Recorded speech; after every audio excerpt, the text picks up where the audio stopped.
Welcome to this corner of uncomfortable truth, where we refuse to accept the daily nonsense from the presidential pulpit.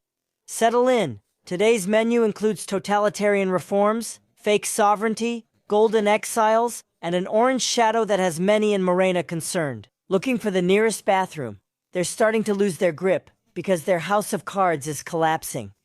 Let's get to it. Congratulations, Mexico. We've unlocked a new level in the transformation video game. Meanwhile, you're debating avocado prices, tortillas, or waiting for a Mexican Social Security Institute appointment in 2029. Because we're like Denmark, just without medicine and with more potholes. Morena's leadership is busy drafting their own version of the law. Maduro.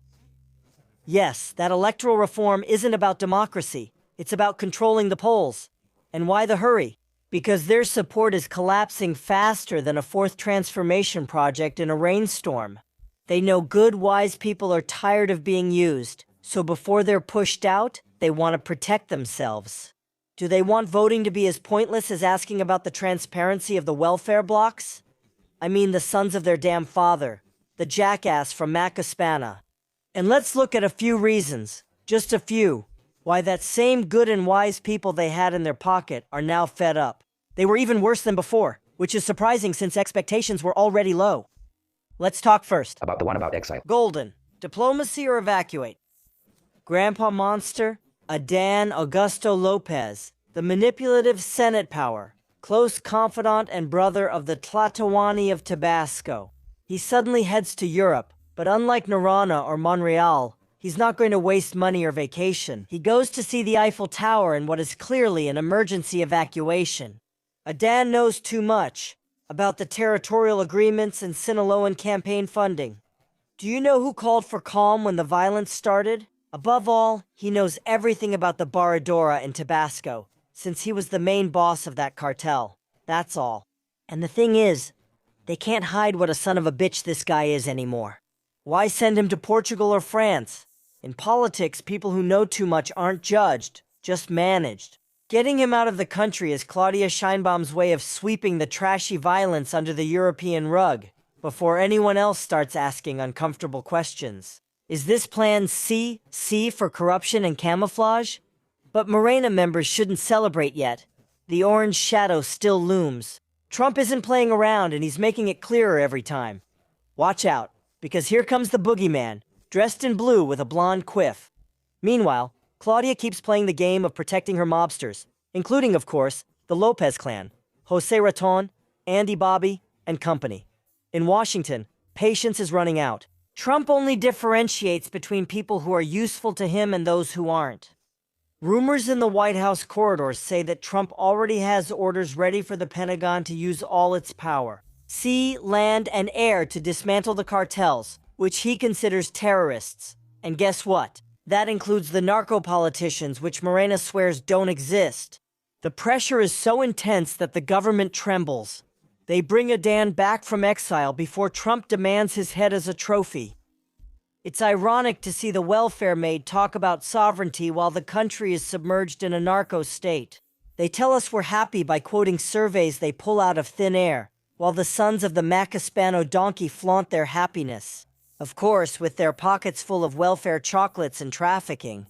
On the other hand, the reality is that López Obrador's pharaonic projects are not only useless, but they're also costing lives. The Maya train is derailing in every sense.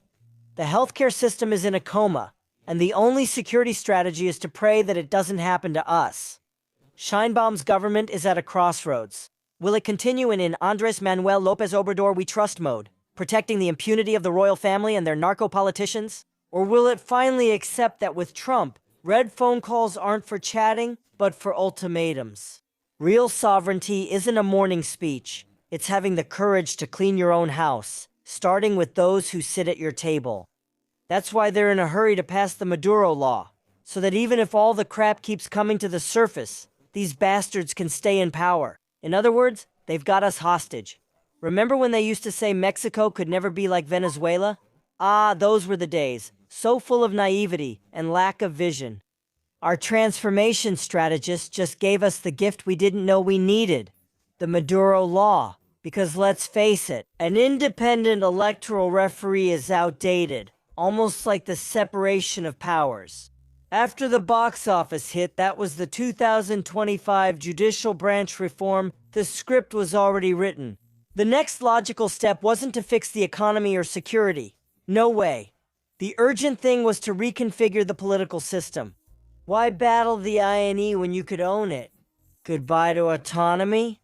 That bothersome word technocrats used to justify that the ruling party couldn't do whatever it wanted.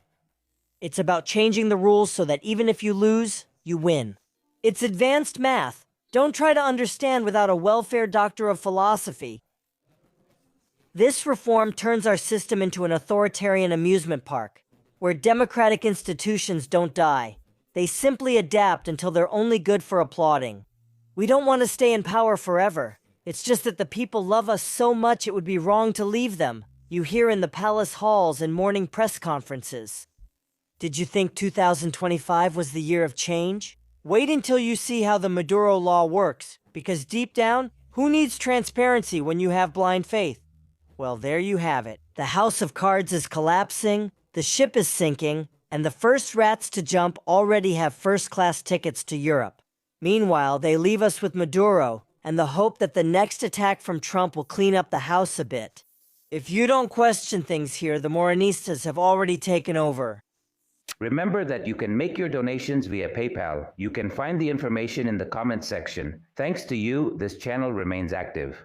Please subscribe, like, and hit the bell for notifications on new content. Thank you.